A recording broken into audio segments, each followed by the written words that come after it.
Baiklah, Assalamualaikum warahmatullahi wabarakatuh. Sebelumnya perkenalkan, nama saya Rahmat Wahyudi dengan nomor NIM 20720077. Di video kali ini saya akan membahas mata kuliah kurikulum pendidikan dengan materi menganalisis interaksi antara makhluk hidup dan lingkungannya serta dinamika populasi akibat interaksi tersebut. Nah, video kali ini bertujuan untuk memenuhi ujian akhir semester atau UAS dengan dosen pengampu yaitu Ibu Devi Novalian MPD. Nah, di sini kenapa sih saya memilih media PPT dan media 3 dimensi? Karena supaya teman-teman itu bisa mengerti apa itu namanya auditorial, visual, dan kinestetik. Nah, langsung saja masuk ke materi yang pertama. Nah, di sini ada yang namanya makhluk hidup. Kalian tahu nggak apa itu makhluk hidup? Nah, di sini makhluk hidup itu membutuhkan namanya tempat tinggal. Di tempat tinggal itu ada namanya lingkungan. Ini tempat makhluk hidup tinggal bisa disebut dengan habitat. Lingkungan adalah satu kesatuan antara kondisi fisik yang mencakup keadaan sumber daya alam seperti tanah, air, energi surya, dan mineral. Nah, kemudian di lingkungan itu ada namanya flora dan fauna. Jadi flora dan fauna ini ada yang di atas tanah, di dalam tanah maupun di perairan. Nah, dikutip dari situs resmi Kemendikbud bahwa di lingkungan ini setiap makhluk hidup itu tidak bisa hidup sendiri karena dia itu tergantung kepada makhluk hidup lainnya yang ada di alam ini. Nah, selanjutnya masuk ke dalam komponen lingkungan dalam pembentukan ekosistem terhadap dua komponen berikut nih. Pertama itu adanya komponen biotik makhluk hidup dan komponen abiotik atau makhluk tidak hidup. Nah, di sini kita bahas satu persatu. Yang pertama itu komponen biotik atau makhluk hidup. Di sini teman-teman ada yang tahu nggak apa itu komponen biotik atau makhluk hidup? Nah, jadi komponen biotik ini merupakan semua makhluk hidup yang ada di dalam lingkungan, seperti manusia, hewan, dan tumbuhan. Nah, makhluk hidup pada komponen tersebut memiliki kedudukan dan perannya masing-masing di dalam lingkungan. Nah, mereka juga dapat memenuhi komponen abiotik lainnya. Nah, terus di dalam komponen biotik ini dapat dibedakan menjadi 3 peranan. Yang pertama itu ada produsen.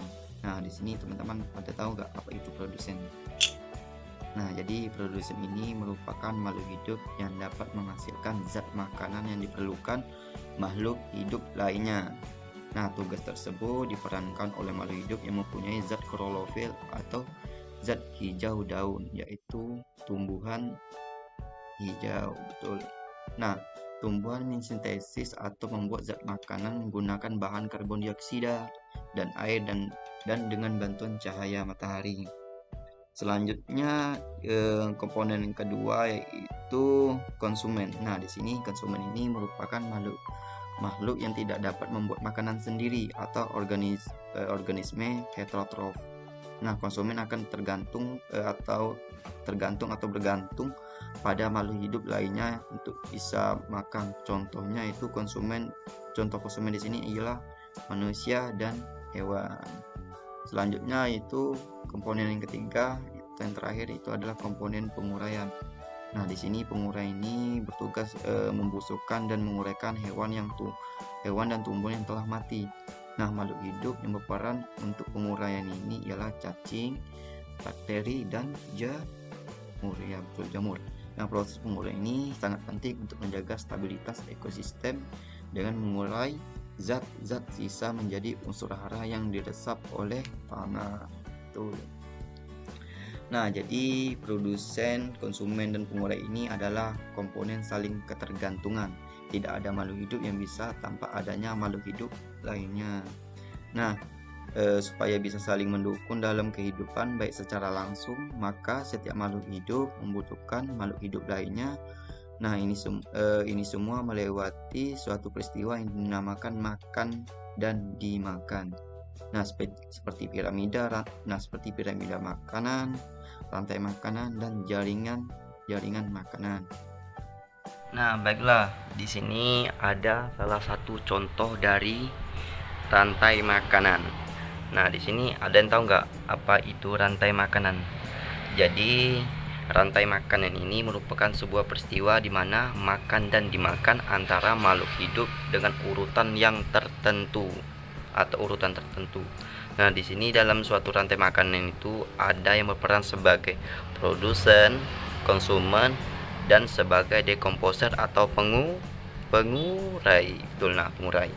Nah, mari kita simak penjelasan berikut ini mengenai rantai makanan. Nah, di sini teman-teman perlu lihat.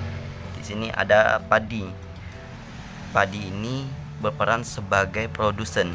Kemudian padi ini dimakan oleh belalang. Belalang ini kita anggap berperan sebagai konsumen tingkat pertama. Nah, kemudian belalang ini dimakan pula oleh burung. Burung ini berperan sebagai konsumen tingkat kedua. Begitu halnya dengan ini padi. Padi ini kan dimakan oleh tikus. Tikus ini berperan sebagai konsumen tingkat pertama. Kemudian tikus ini dimakan oleh ular. Begitu halnya dengan ular ini itu sebagai konsumen tingkat kedua. Nah, kemudian burung kecil ini dimakan oleh elang. Elang ini sebagai puncak dari rantai makanan. Kemudian elang ini pun juga mati. Karena dia mati itu ada namanya berperan sebagai dekomposer atau pengurai. Itu ada jamur. Nah, di sini yang berperan sebagai dekomposer ini tidak hanya jamur, itu ada seperti bakteri dan cacing. Nah, dalam suatu ekosistem ini umumnya tidak hanya terdiri dari satu rantai makanan saja, akan tetapi ada banyak rantai makanan. Nah, teman-teman perlu ketahui dari beberapa rantai makanan inilah disebut dengan jaring-jaring makanan. Nah, mari kita simak gambar berikut ini. Nah, di sini teman-teman bisa lihat. Di sini ada rumput-rumputan. Nah, ini rumput-rumputan. Nah, rumput-rumputan ini dimakan oleh jangkrik. Nah, kemudian jangkrik ini dimakan oleh katak, dimakan oleh tikus. Nah, begitu juga dengan ini rumput-rumputan. Rumputan ini juga dimakan oleh belalang. Nah, kemudian belalang ini dimakan oleh tikus. Ini tikus satu musang nih. Nah, dimakan. Kemudian katak ini dimakan oleh ular. Nah, itu juga dengan ini dimakan oleh ular. Kemudian ular ini dimakan oleh elang. Nah, begitulah sistem dari jaring-jaring makanan. Nah, inilah yang dinamakan dengan jaring-jaring makanan. Nah, sekian mengenai penjelasan dari rantai makanan dan jaring-jaring makanan.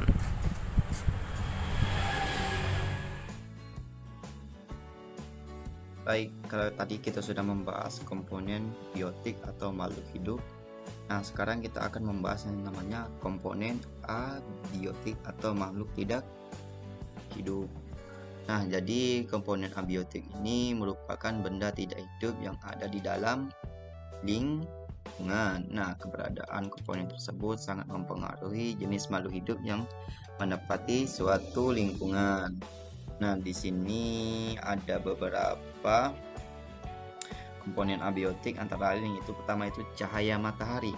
Nah, di sini mungkin teman-teman sudah ketahui bersama bahwa matahari ini sangat dibutuhkan oleh makhluk hidup yang ada di bumi ini, karena tidak adanya sinar matahari kehidupan di dunia ini bakalan tidak ada atau punah gitu. Karena cahaya matahari ini sangat diperlukan sekali, teman-teman.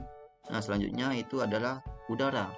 Nah, di dalam udara ini ada berbagai jenis gas seperti oksigen, hidrogen, karbon dioksida, dan lain sebagainya. Nah, selain cahaya matahari dan udara, ada yang namanya air. Nah, menurut salah satu jurnal saya baca bahwa makhluk hidup, terutama manusia, ini tidak bisa hidup tanpa adanya air. Karena manusia ini paling lama bertahan hidup tanpa air itu selama 1 minggu kurang lebih. Beda halnya sama makanan, manusia itu bisa bertahan hidup kurang lebih selama 40 hari. Nah, jadi semua makhluk hidup di bumi ini membutuhkan air untuk bertahan hidup. Nah, selanjutnya yang terakhir itu ada namanya suhu. Nah, suhu ini merupakan salah satu komponen penting bagi makhluk hidup di bumi ini. Nah, selanjutnya kita itu masuk dari yang ada yang namanya pola interaksi yang dapat terjadi pada makhluk hidup. Yaitu yang pertama itu ada namanya persaingan. Nah, di sini ada yang tahu nggak itu persaingan atau kompetisi? Nah, jadi persaingan ini akan terjadi pada makhluk hidup yang membutuhkan bahan makanan. Jadi persaingan satu pola interaksi yang menyebabkan kerugian bagi salah satu pihak yang kalah bersaing. Jadi persaingan ini antara dua makhluk hidup untuk merebutkan makanan. Dari makan itu dia bisa bertahan hidup untuk keberlangsungan hidupnya lebih lanjut lagi. Selain ada persaingan itu ada namanya pemangsa atau predasi. Nah, jadi predasi ini merupakan selain salah satu melakukan persaingan, makhluk hidup akan mendapatkan makanan dengan memangsa makhluk hidup lain. Contohnya itu singa memakan kijang, zebra, dan rusa dan sebagainya. Nah, jadi sudah teman-teman tahu ya pemangsa ini bahwa perkelahian antara dua jenis makhluk hidup seperti singa memakan kijang, karena itu dia untuk bisa bertahan hidup untuk berlangsung hidupnya. Selanjutnya itu ada kerjasama atau simbiosis mutualisme yang kita ketahui bersama. Simbiosis ini atau kerjasama ini merupakan makhluk hidup yang berdampingan tanpa melakukan persaingan atau predasi. Jadi simbiosis ini merupakan pola interaksi antara dua makhluk hidup yang berbeda jenis dalam satu lingkungan. Dalam simbiosis ini terdapat dua jenis makhluk hidup dibedakan menjadi tiga, yaitu simbiosis mutualisme, simbiosis kenamalisme, dan simbiosis paratisme. Selain ada persaingan pemangsa kerjasama, selanjutnya itu ada namanya antibiosis. Jadi antibiosis ini adalah interaksi antara dua makhluk hidup, interaksi antara makhluk hidup di mana makhluk hidup yang satu menghambat kehidupan dan pertumbuhan makhluk hidup lainnya. Baiklah, media selanjutnya itu atau materi selanjutnya itu adalah namanya dinamika populasi. Nah, di sini ada tahu nggak apa itu dinamika populasi? Nah, jadi dinamika populasi ini adalah naik turunnya jumlah spesies yang terjadi pada suatu habitat yang disebabkan oleh berbagai macam hal, mulai dari persaingan, pemangsa, hingga kondisi alam yang terus berubah-ubah gitu teman-teman. Nah, jadi ini yaitu pengertian dari dinamika populasi ya teman-teman, itu naik dan turunnya jumlah spesies yang terjadi pada suatu habitat yang disebabkan oleh berbagai macam hal, mulai dari persaingan antar jenis, pemangsa, hingga perubahan hingga kondisi alam yang terus berubah-ubah. Selanjutnya itu penyebab dinamika populasi pada hewan. Yang pertama itu ada namanya interaksi prediksi. Nah, jadi interaksi prediksi ini merupakan setiap kehidupan yang dijalani oleh makhluk hidup pasti akan ada yang namanya interaksi. Nah, salah satu interaksi yang terjadi pada suatu ekosistem hewan ialah interaksi predasi. Nah, jadi interaksi predasi ini merupakan yang terjadi pada hewan predator atau pemangsa dengan prey atau hewan yang dimangsanya. Jadi dengan adanya interaksi ini menunjukkan bahwa hewan pemangsa berada di atas hewan yang akan dimangsa dalam suatu rantai makanan yang terjadi pada suatu ekosistem. Nah, selanjutnya itu dinamika yang kedua itu ada interaksi kompetisi. Nah, jadi interaksi kompetisi ini merupakan prediksi berkaitan dengan pemangsa dan dimangsa gitu teman-teman. Jadi dari kata lain maka lain halnya dengan interaksi kompetisi.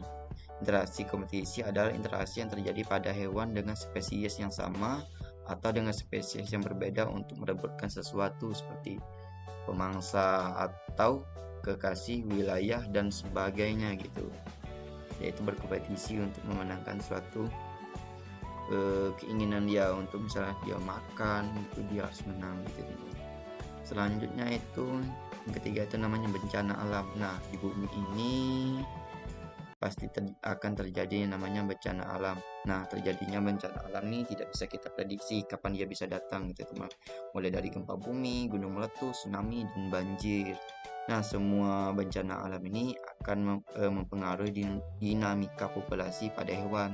Nah, hal ini disebabkan karena habitat hewan yang terkena dampak bencana alam akan mengalami kerusakan. Nah, sehingga membutuhkan waktu yang cukup lama untuk memulihkan habitat seperti semula. Selanjutnya yang terakhir itu adalah aktivitas manusia.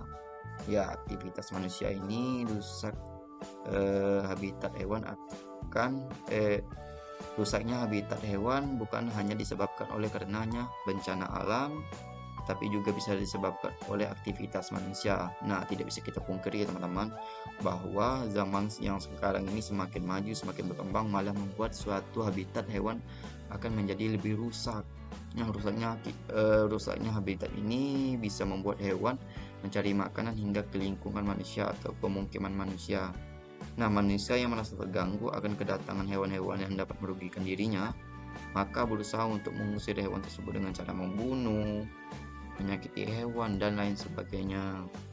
Nah, demikianlah hasil presentasi saya atau pembelajaran saya mengenai menganalisis interaksi antara makhluk hidup dan lingkungannya serta dinamika populasi akibat interaksi tersebut.